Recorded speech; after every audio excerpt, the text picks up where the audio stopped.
Good evening and welcome. Thank you so much for joining us for tonight's webinar, PANDAS from Sudden Onset to Controversies, presented by Dr. Marla Deibler.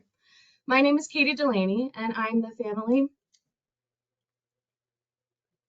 and Medical Outreach Coordinator for the New Jersey Center for Tourette Syndrome and Associated Disorders. I will be your facilitator for this evening. Before I introduce our presenter, I wanted to go over some housekeeping notes. The audience is muted. If you are attending the live webinar, any questions you have can be submitted in the questions box located at the bottom of your screen. During the live Q&A, the audience will gain access to unmute themselves. Because of this, we will stop recording right before we start Q&A. At the top of your screen, you will see a paperclip icon. There you will find a copy of the webinar presentation slides and our upcoming events. At the bottom of your screen, you will see a React button. To the right is an arrow. When you click the arrow, you will see a few emojis appear, such as a heart, a thumbs up, etc. Throughout this webinar, feel free to use these features to let our presenter know how they're doing. So if you guys are able to find the React button, if you can give me a thumbs up or a heart, just so I know you beautiful. Awesome. Oh, thank you, Marla. Okay, awesome. Perfect. So definitely feel free to, let Marla know how she's doing by giving her a thumbs up or a heart or anything of that sort. For those viewing the webinar recording, you will not have access to these features. However, you will be able to submit your questions for the presenter to answer. Your questions box is located to the left of your screen. Questions submitted will be posted to our webinar blog for the presenter to answer. This blog can be found on our website, njcts.org, under the Programs tab. This blog will be monitored until Wednesday, February 28th. Any personal information will not be included in the post.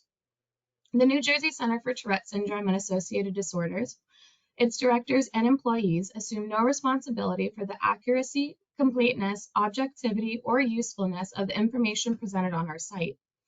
We do not endorse any recommendation or opinion made by any member or physician, nor do we advocate any treatment. You are responsible for your own medical decisions.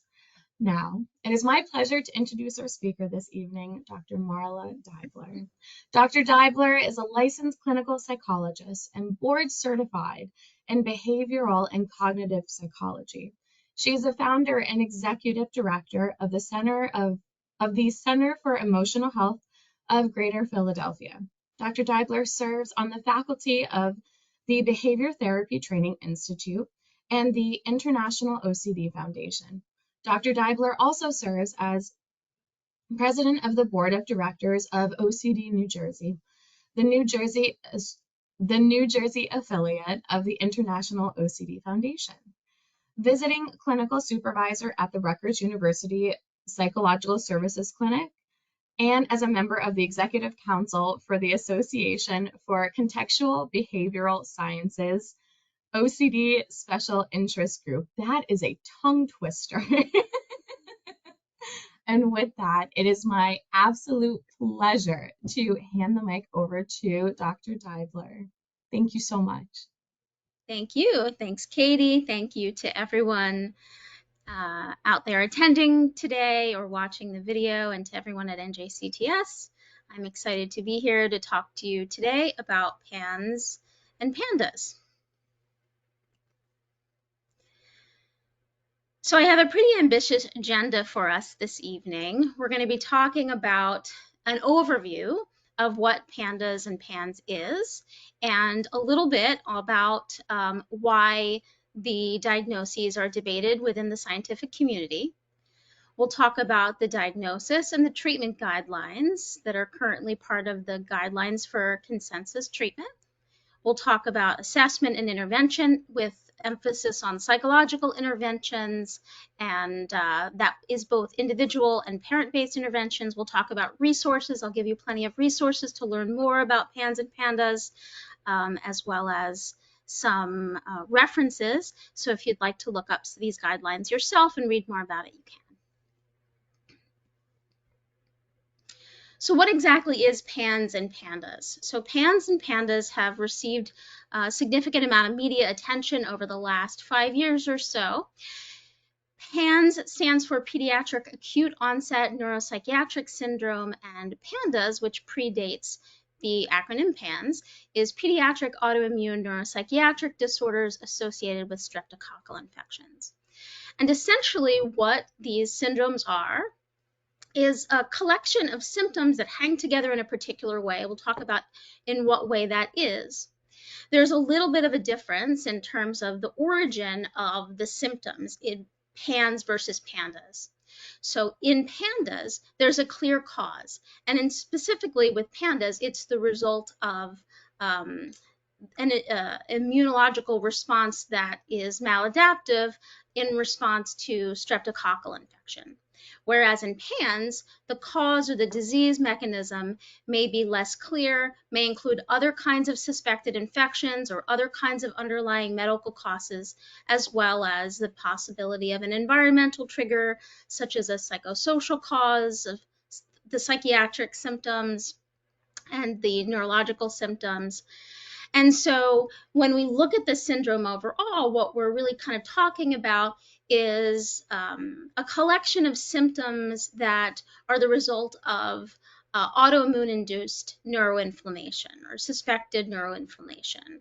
And the immune response, essentially, instead of targeting the infection, it inappropriately targets an area of the brain called the basal ganglia, which happens to also be the same area of the brain, or one of the areas of the brain that plays a key role in both tic disorders and in OCD, which is why we believe we see tic disorders and OCD in individuals who present with these syndromes. In terms of how this presents, PANS and PANDAS have a really abrupt acute onset of symptoms, as in like overnight, really abrupt and really severe. And it's typically first experienced in early youth. The onset is typically somewhere between 3 and 13 years of age, although anyone could potentially present with the onset of these symptoms even in adulthood. So it's not specific to a particular age group, but we typically see it in early youth first. And it tends to have a relapsing, remitting course, especially when it's tied to a specific known insult like a viral infection. And so when there's an active infection, the symptoms abruptly come on and they're very significant, very severe. And then when that infection is under control, the symptoms die down. The prevalence estimates range greatly, but it's believed that as many as 1 in 200 individuals have a diagnosis of PANS or PANDAS. There are typically more males than females that present with these syndromes, and a significant number of them have a family history of autoimmune or strep-related illness. So we do believe that there is some genetic vulnerability to developing these syndromes. And this is the constellation of associated symptoms. Again, it's a syndrome. It's a collection of symptoms that are experienced. So an individual with PANS, PANDAS may exhibit any number of these symptoms, typically more than one. And again, we're talking about an abrupt onset with very acute symptoms, almost as if overnight. We see obsessive-compulsive disorder symptoms. We're going to talk specifically about this because this is the most often experienced set of symptoms. We see restricted eating. We see emotional changes like anxiety, like emotional lability, like depression, like irritability. We see tic disorders and other kinds of motor abnormalities like vocal tics, motor tics, other kinds of movements. And actually, early studies of PANDAS demonstrated that approximately 70% of the patients that they were seeing either presented initially with or developed over time with subsequent infections, concomitant tics, and that those who suffered from concomitant tics had greater severity of symptoms and reported more impairment, both at home and in school during their periods of infection and acute symptoms. We sometimes see urinary symptoms, such as urinary frequency, urinary urgency, sometimes enuresis, so the inability to control one's bladder. We might see sleep disturbances characterized by a lack of restorative sleep, difficulties with sleep onset, sleep maintenance, early awakenings with difficulty going back to sleep, insomnia, physical restlessness, sleep terrors, bedtime fears, and other kinds of disorders of sleep. We see cognitive changes at times, such as executive dysfunction, like problems with attention, concentration, difficulties with planning, organization, initiation, short-term memory deficits. We see hyperactivity, we see hypervigilance, that kind of hyperarousal or hyperalertness. And oftentimes people will report an affect that is reflective of this hypervigilance, almost like a terror-stricken appearance to their facial expressions. We sometimes see behavioral regression, like separation anxiety in an individual who doesn't struggle with separation from the parents. We'll see aggression and oppositionality at times, tantruming behavior in a child who doesn't typically exhibit those types of behaviors. Sensory hypersensitivity, like sensitivity to light, to sound, to textures. Academic difficulties, wherein school performance drops significantly. Dysgraphia, handwriting regression. We can see this when we look at examples of typical handwriting versus handwriting during these periods of acute symptoms and infection, where it's really markedly different, both in handwriting and in drawing. And so the constellation of symptoms varies greatly and is very noticeable and can be very, very impairing. Okay, so how did we get here? What exactly is this, and how did we come to this conclusion in terms of the diagnosis of these syndromes?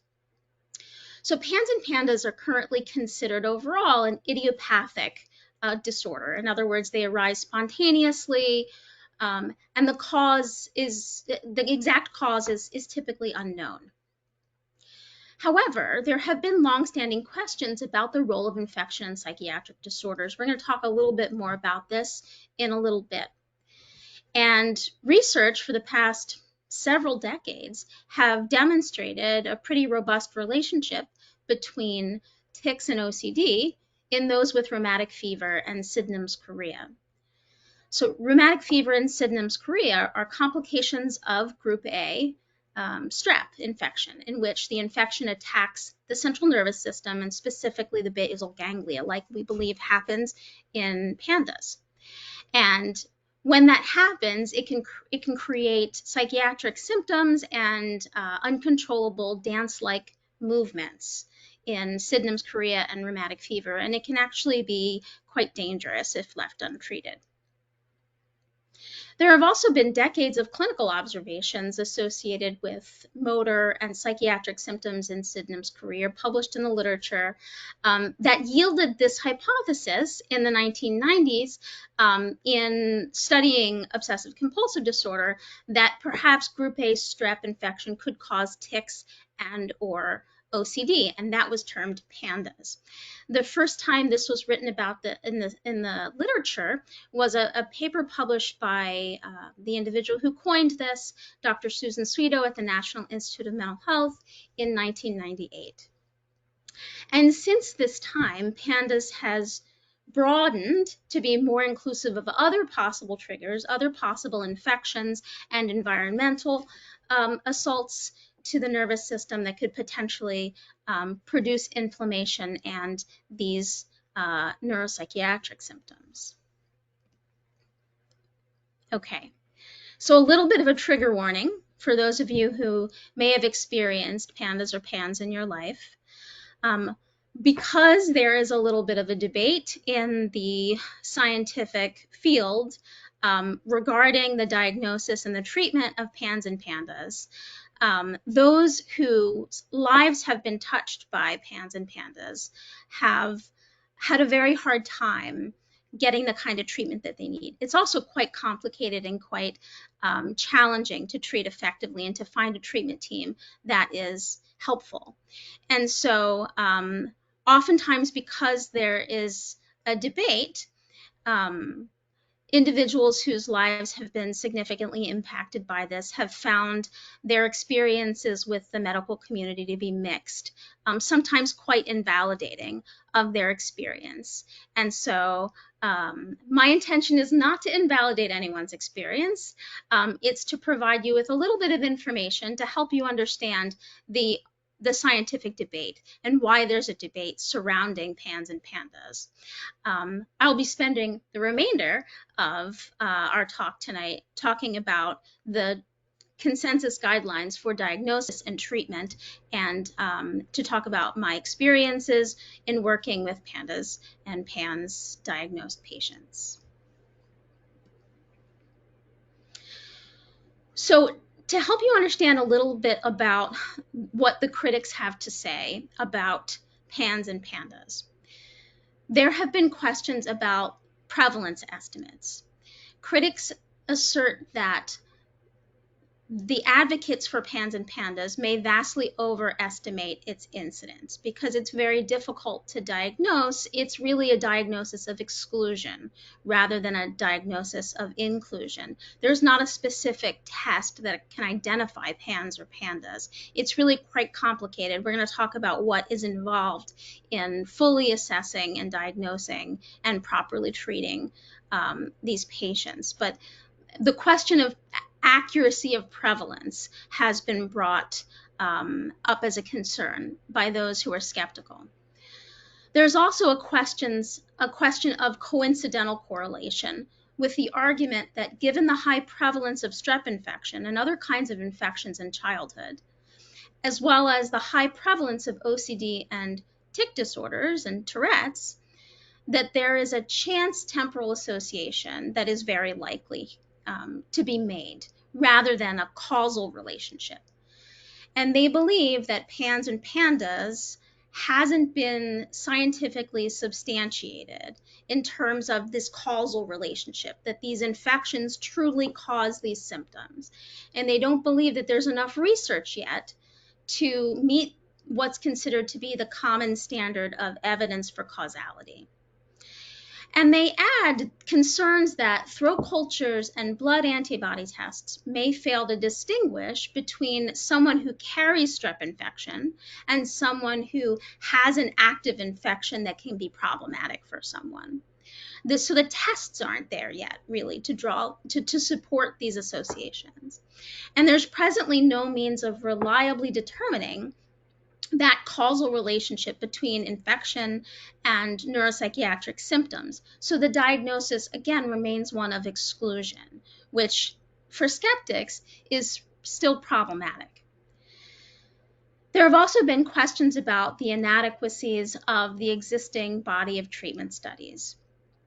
The existing body of evidence in treatment study is limited. This is a really difficult set of symptoms to treat in the way that they manifest themselves. And critics question why there's yet to be a large study with high quality evidence supporting PANDAS treatment, although the condition is suspected to have an immune-mediated pathophysiology. Reliable biomarkers have also not yet been identified. So there are a number of real questions that are really out there for debate by very knowledgeable scientists looking at whether or not this is well enough understood in order to be able to continue to treat patients in the manner in which they propose to treat them. So let's talk a little bit about what the proponents argue. So the proponents argue that there really are decades worth of compelling case reports and case series and other large epidemiological studies cross-culturally that suggest an association between psychiatric symptoms and autoimmune conditions. It's well established that autoimmune diseases such as multiple sclerosis and lupus are associated with neuropsychiatric symptoms. This is decades worth of research, not specifically about PANS or PANDAS, but about the relationship between autoimmune diseases and psychiatric symptoms and neurological symptoms. And that infections of various kinds, such as strep, and even more recently COVID, cause maladaptive immune responses resulting in neuropsychiatric symptoms. And if you've read anything about long COVID and some of the newer research out there related to COVID, you'll see also this same kind of proposed mechanism, that there's an infection that causes neuroinflammation, and that neuroinflammation causes neuropsychiatric symptoms in the long term, which they're trying to figure out what to do about. Also, PANDAS and PANS has a very distinct presentation. I mentioned before that there's a really abrupt onset, and by abrupt, I mean like overnight, in individuals that don't have these symptoms typically. And that there is what we call a relapsing, remitting, or a sawtooth pattern. Like you can imagine what the teeth of a saw look like, right? Like goes up and down, that the symptoms rise in a very sharp manner upon infection, and when the infection is treated properly, the symptoms decline sharply, and that continues with subsequent infections, and so they call it a sawtooth pattern. And I can tell you from experience in working with these patients, Katie and I were talking a little bit before this about how I first saw patients who had PANS and PANDAS, and I actually happened to be a fellow at the National Institute of Mental Health right after this seminal paper in 1998 was published. I was working in a sister lab studying OCD, and I had the opportunity to see a few of the original patients who were treated by Dr. Sweeto, and it's really markedly different than individuals who have OCD, for example. I'll give you an example of a patient that I saw. This was an 11-year-old kid who was an anxious kid, a good student, no behavioral concerns. I was to see him twice. I was actually doing some testing for him. And so the first day that I saw him, when his infection was well controlled, presented pretty normally. We engaged in testing for a couple of hours. He was friendly, he was cooperative. We had a productive time together doing the work that we needed to do. And the second time I saw him, he had an active strep infection. And actually, I was unable to work with him because his symptoms were so significant. He hadn't slept the night before because he was having a difficult time sleeping, had nightmares. He was having psychotic symptoms. He thought that we were being watched through the walls as we were sitting at this table getting ready to engage in some testing. And he was very anxious, paced around the room. His handwriting was illegible, whereas a couple of weeks before it was very legible.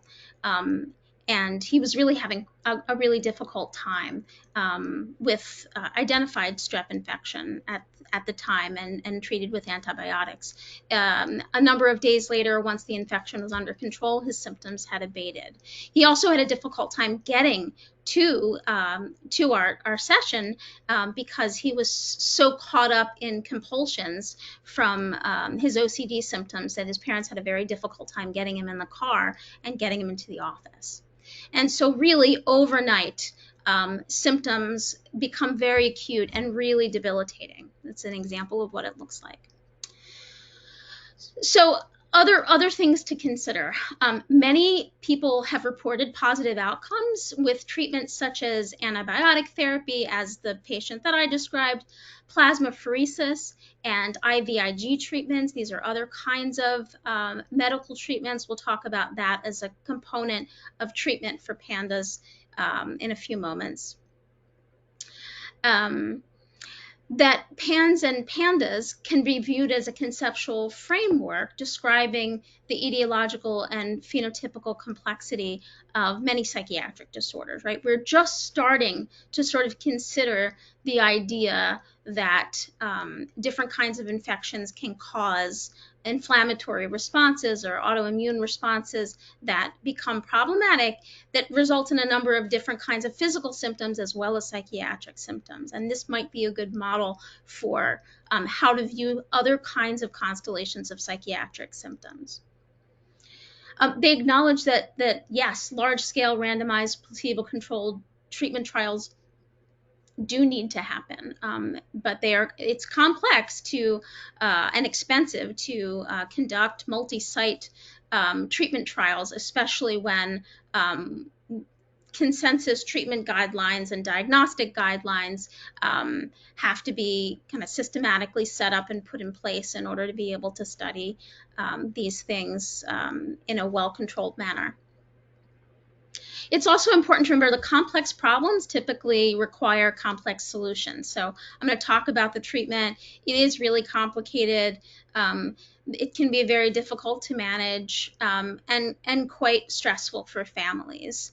And so we need to sort of keep our minds open to keeping all hands on deck. This is a treatment team sort of oriented problem. It takes a number of different people to be able to manage these symptoms effectively.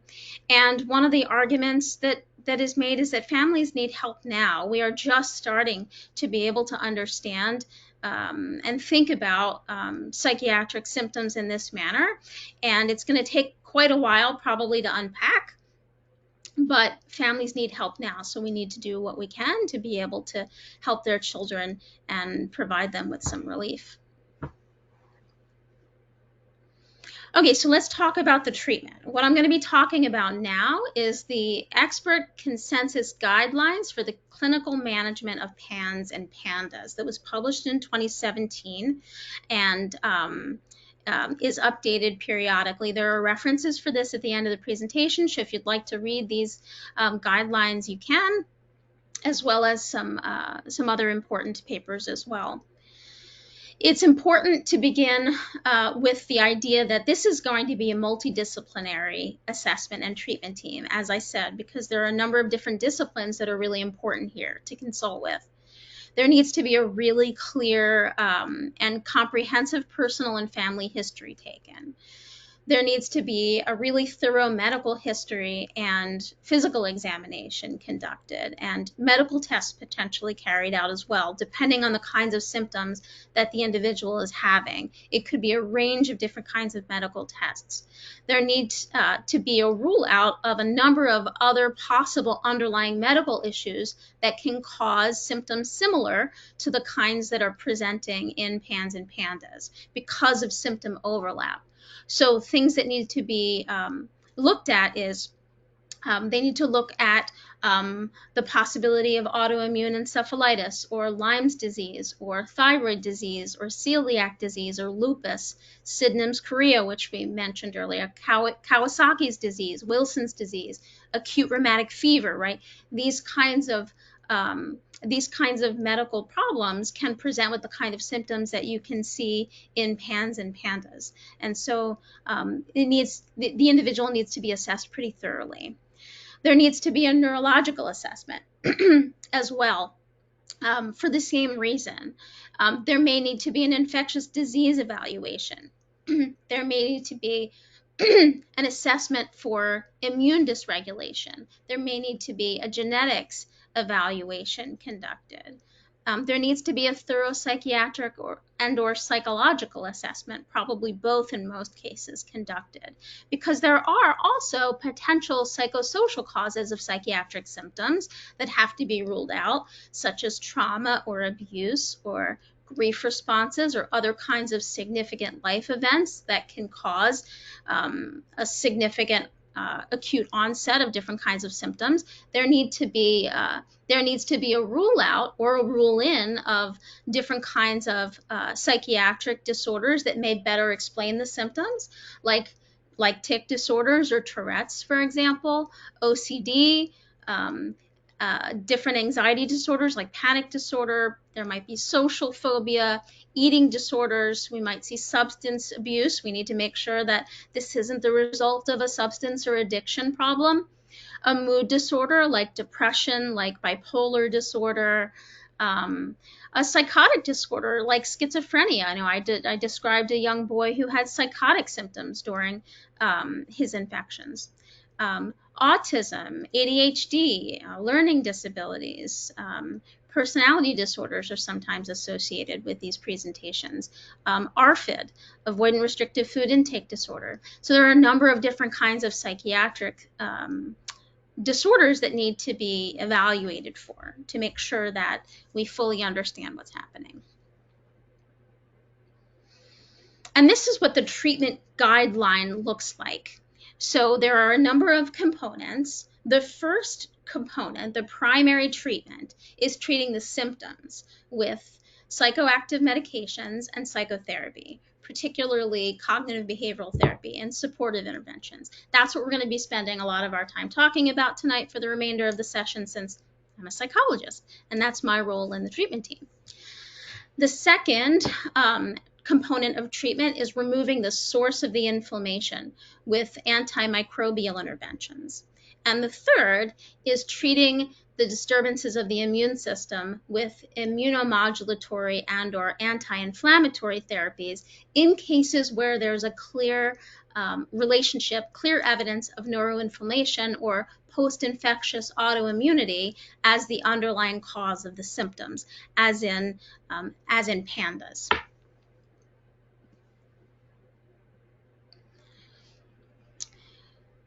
So, are we ready to move on? Everybody, I can't see emojis because I see my slides, but all right. Let's talk a little bit about assessment. So a comprehensive assessment in terms of the psychiatric or psychological assessment needs to include a number of components, just to kind of familiarize yourself with what this looks like. There needs to be a comprehensive diagnostic assessment. That means that we need to get a really thorough personal and family history in terms of their psychosocial background. And we also need to assess symptoms. We might conduct a structured or unstructured clinical interview.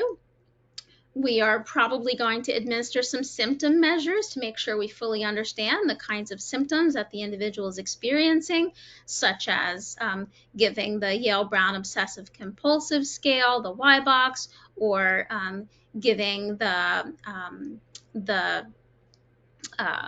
other kinds of measures that assess specific symptoms, like the Yale Global Tic Severity Scale, for example, to assess for tics. We want to make sure also to do a safety and risk assessment, because the symptoms can be pretty severe, and so we want to make sure that the individual is safe and not at risk for harm to self or others. There also needs to be an assessment for psychopharmacological intervention. As I mentioned before, the first line of treatment is to treat with psychiatric medications and psychological treatments. And so there needs to be a psychopharmacological assessment so that the prescriber can individually tailor symptom-targeted medications to the individual. The first line of treatment is typically SSRIs. That's the standard of care, because obsessive-compulsive disorder symptoms is usually the most common and most significant symptoms that an individual with PANS or PANDAS presents with.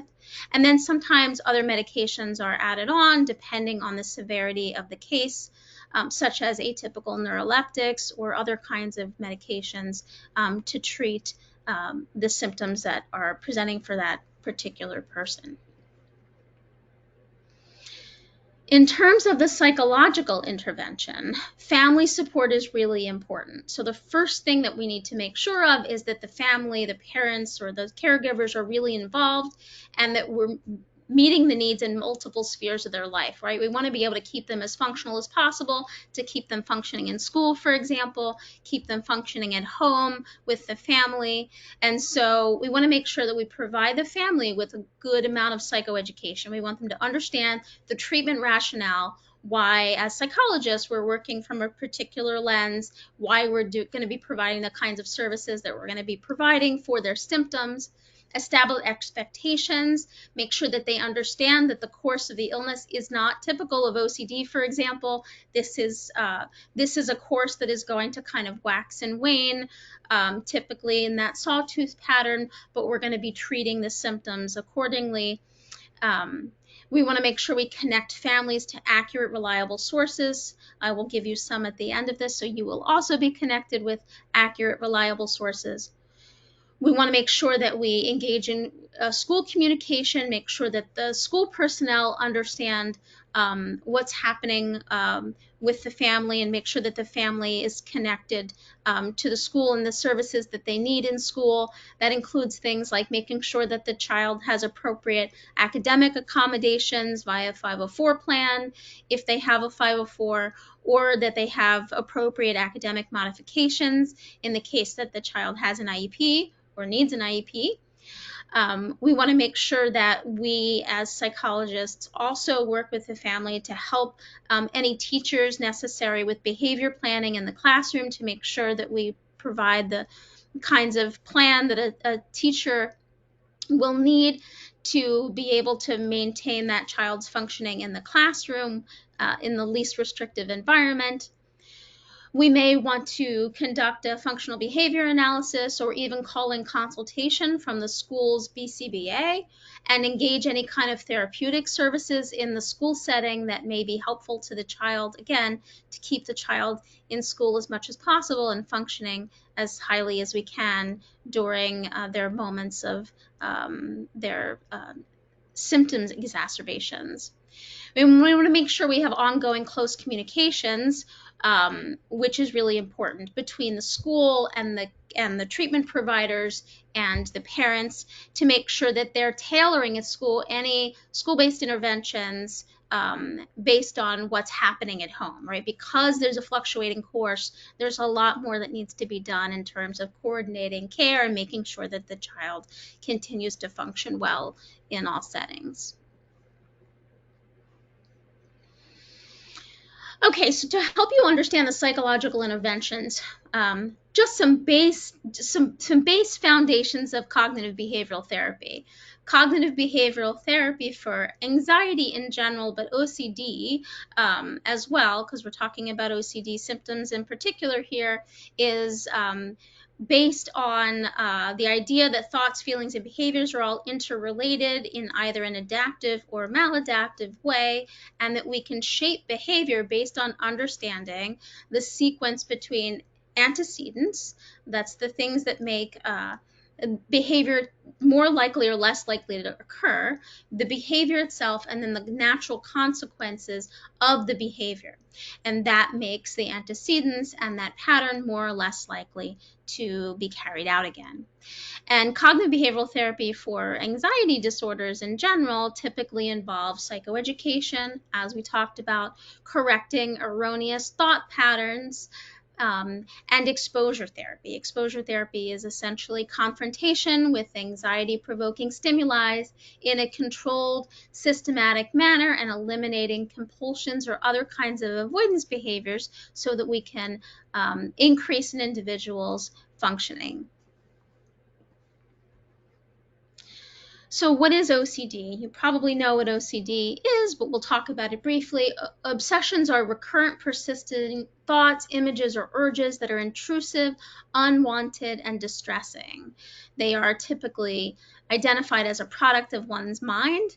Obsessions are not pleasurable, they're unwanted, they result in significant distress, in anxiety, sometimes disgust, and a great deal of distress. And that is met with attempts to ignore, suppress, or neutralize those experiences in a manner that we call compulsions. Compulsions are repetitive behaviors or mental acts that are carried out in a response to those obsessions in accordance with rigid set of rules. And these behaviors are carried out with the goal of aiming to reduce the distress they're experiencing or prevent what they see as a feared outcome.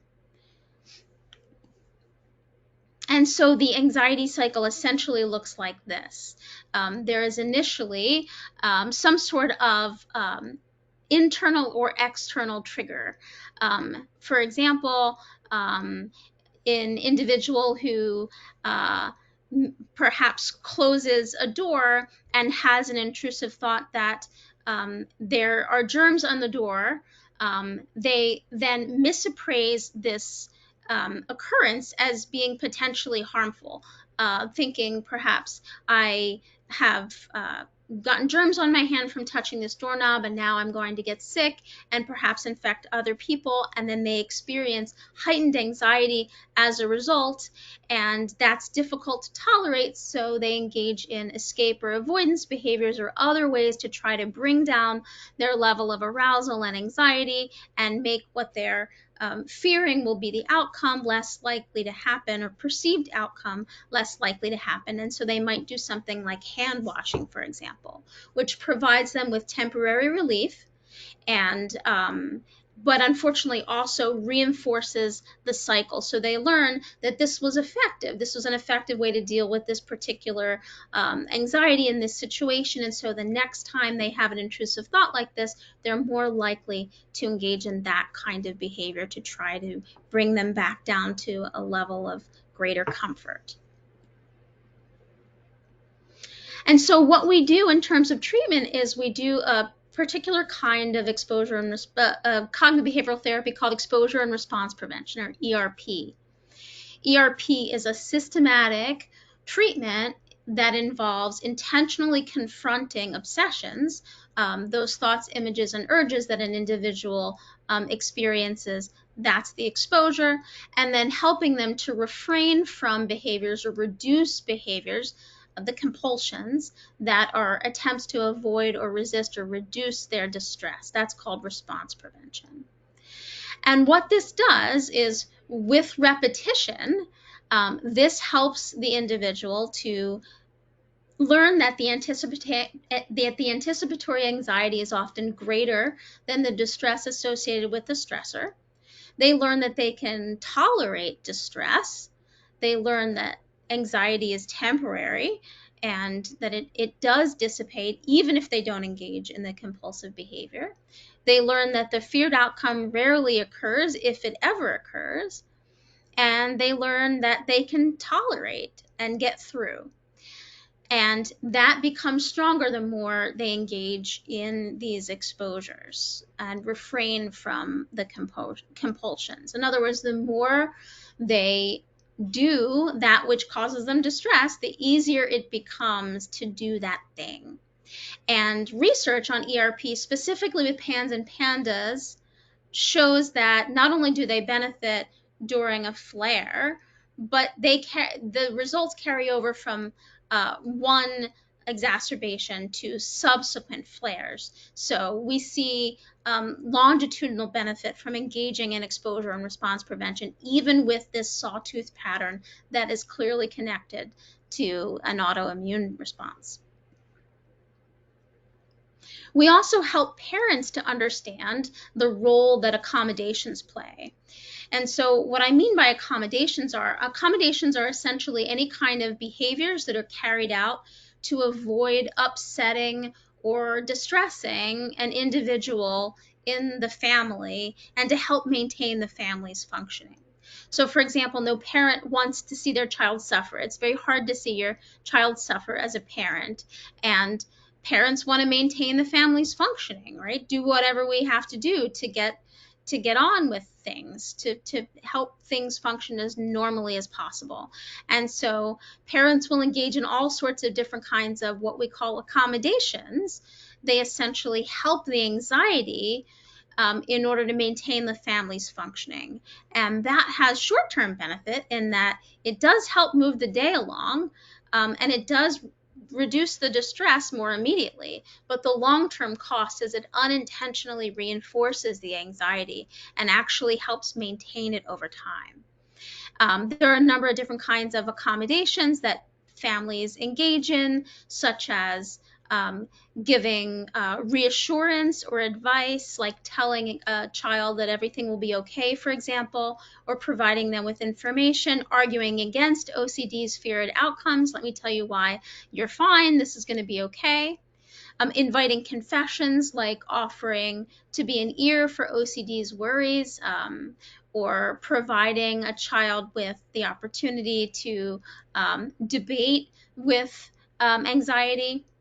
Sometimes modifying family activities, like, for example, if a child is afraid that they could potentially go into the medicine cabinet and take all the medicines there. Not that they want to. In fact, they're afraid that they would lose control and do it. That's an obsession. A family member might, for example, lock all the medicines up so they don't have to worry about it. And that will help the child to feel better in the short term, but in the long term, it maintains the child's anxiety by unintentionally teaching them to that needs to be done in order to help them to feel better, but also reduce the likelihood that they would engage in such a behavior and put themselves at risk. Engaging in compulsions, like, for example, removing knives from the dinner table if a child is afraid that they could lose control and hurt themselves with a knife, for example. Facilitating compulsions, like buying excessive amounts of soap or disinfectants for someone who engages in washing rituals or compulsions. Facilitating avoidance or distraction to help the individual avoid feeling distressed or avoid potentially coming into contact with things that may provoke obsessions or trigger compulsions. Assuming responsibilities or modifying responsibilities for the individual, like if someone is afraid, if the obsession is that someone is going to break into the house at night, and so they do a lot of checking of doors and windows, the parent may lock all the doors and tell the child that they're going to make sure that they check all the doors at night and that this isn't their responsibility and that they will take care of that. Seems innocuous, but can actually be a challenge for an individual with OCD. So what we do with parents is we help parents to understand how to provide their children with quality support, how to respond in a way that's more adaptive for your child, in a way that helps your child and supports your child rather than helping their anxiety or helping their OCD. So we help them to express validation and confidence in their child. So instead of saying something like, "You'll be okay," to validate their experience, "I see this is really scary and hard for you, but I know that you can manage these feelings." And we help them to eliminate answering anxiety and practice what we call non-engagement responses. So instead of saying something like, "It's okay" or "It's safe," we teach them to give neutral answers like "okay," or to introduce a little bit of doubt, to not give that kind of reassurance, to say "It's possible," or "What do you think?" or "I don't know." And help parents to practice modeling willingness to experience anxiety, because although it's unpleasant, it is a natural human emotion that we all experience. To demonstrate acceptance that these things are normal and okay, and that they are willing to have these experiences and that they're willing to tolerate it, not just for their child, like being willing to tolerate the child's anxiety, but also their own. It's important as well. And this is one of the hardest things for parents to practice, again, because it's so hard to see your child in distress. And so what we do in therapy is we help parents to systematically reduce family accommodations. And in the interest of time, I'm not going to cover a lot of this because we have a couple more slides to get to, and I want to make sure that we are able to take a few questions as well. But there are systematic ways to help families understand how to peel back the way in which they unintentionally accommodate OCD anxiety and provide the kinds of support their children need in order to feel more confident and become more resilient and master their own ability to manage difficult stuff. So we'll also do parent-based interventions. Lots of times parents of kids with PANS or PANDAS will say, well, my kid, when they are really symptomatic, they are not willing to participate in treatment. And that's okay. There are things that we can do that are parent-based in order to help families with their situation. Parent-based interventions help shape behavior and improve family functioning by having parents change their behavior. And as a result, the children adapt. And it depends on the kinds of symptoms that the individual is having. Again, it's a constellation of symptoms, right? So just so you're familiar with the terms for oppositional or aggressive or otherwise challenging kinds of behaviors, for young children, we might conduct parent-child interaction therapy, or PCIT. That's for ages 2 through 7. There's also a treatment that's adapted for slightly older children, ages 7 to 10. And that helps parents to focus on productive, positive interactions with their children and learn skills to shape behavior. There's also parent management training, which is called PMT, for ages 3 through 13. And that, again, is a parent intervention focused on behavior change, learning, parenting skills related to those antecedent behaviors' consequences. There's behavioral parent training, which is for slightly older kids, preteens, and teens, that helps parents to implement effective and consistent communications of rules in the household, routines, and strategies to shape behaviors. And then there's SPACE. So SPACE is supportive parenting for anxious childhood emotions. This is a treatment for parents that helps them to systematically peel back those accommodations. There's a very specific, gentle, systematic way that this is carried out. These are the steps here up on the screen. SPACE is a great intervention for anxious kids who are not in a space that they can work in individual therapy. It can also work in conjunction with individual therapy if parents have accommodations that they're struggling to peel back, and can help kids make gains more quickly. And there are other kinds of behavioral interventions as well. Just so if you're familiar with some of the terms, CBT, or cognitive behavioral therapies, are a group of interventions that can help with a lot of different kinds of presenting problems. There's comprehensive behavioral intervention for tics that probably a lot of you have heard of. This is specifically for tic symptoms. There's habit reversal training that is for tic disorders, which is also CBIT, as well as body-focused repetitive behaviors like hair pulling, skin picking, nail biting behavior. There's cognitive behavioral therapy for insomnia, which is a treatment specifically for sleep disruption, disturbance. There's behavioral activation and interpersonal therapy that's used for the treatment of depression.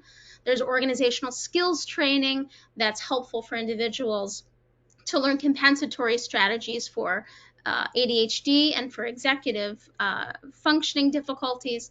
There's dialectical behavior therapy that can be helpful for emotion dysregulation and interpersonal challenges. And there's acceptance and commitment therapy, which is another a wide-ranging therapy that's useful for a lot of different kinds of presentations. That was a lot of information to throw at you. I realize. I apologize for rushing through some of it, but I also wanted to get to your questions.